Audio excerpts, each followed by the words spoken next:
Okay. Doon sa mga nagsasabi na 250 million na nakuha ni BP Sara is confidential funds. Alam naman natin kung saan napunta yun, di ba?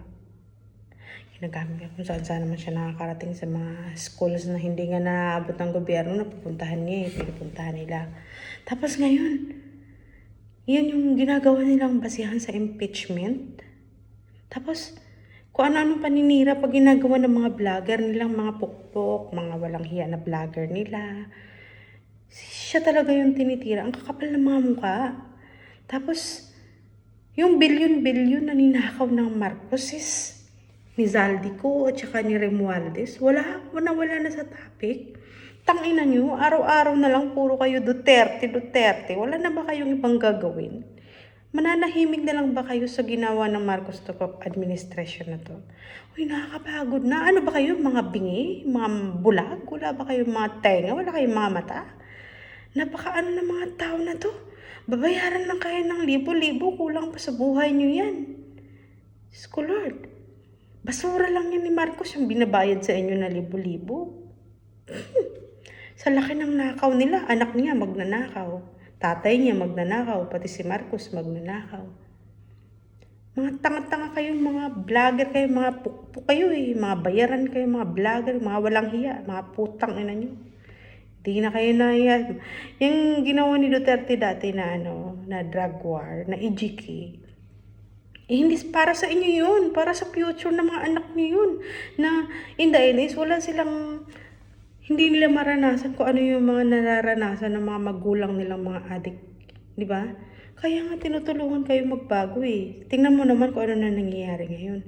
May pinapatay dito, may pinapatay doon, may nire-rape dito, may nire-rape doon. Tapos wala man lang kayong marinig na balita na lumalabas kung ano nangyayari sa Pilipinas. Shit. Ang tatanga ng mga vlogger na to. Diyos ko lang. Alam mo, sa totoo lang, kung galit lang, galit na galit talaga ako, promise. May karapatan ako, Pilipino ako eh. Tsaka sa laki ba naman ng ambag ko sa bayan ko, no? OFW ko, ilang taon na. Since 21 years old, nasa abroad na ako. Until now, matanda na ako, nasa abroad pa rin ako. So, ang laki ng ambag ko. Diba? So, huwag natin sabihin na hindi ako pwedeng mag-ingay kasi wala akong selfie. Kung walang OFW, lugmok sa kahirapan ng Pilipinas ngayon. Kaya kung may busis kayo at kaya nyo naman magsalita ng alam nyo tama kayo at nasa lugar, bakit hindi tayo mag-ingay, di ba? Sumusobra na eh. Nakaka-stress na eh. Wala na talagang ginawa kundi nakawan. Ipipain point sa Duterte lahat ng mga mali nila.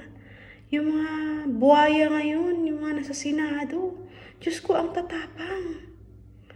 Pero pag si Sara na maging presidente, putya, mga tiklop kayo, mga hayop kayo. Lalo na yung si Dilima, yung pukpok na yan. Yung si Trilliani, yung adik ng putang inang yan. Ang kakapal ng mga mukha. Saka si Singyo, bumagam mo. Pangina talaga yun, nababatrip ako. Diyos ko Lord, kakain na lang ako. Sila pa yung naiisip ko. Ay, shit. Putang ina.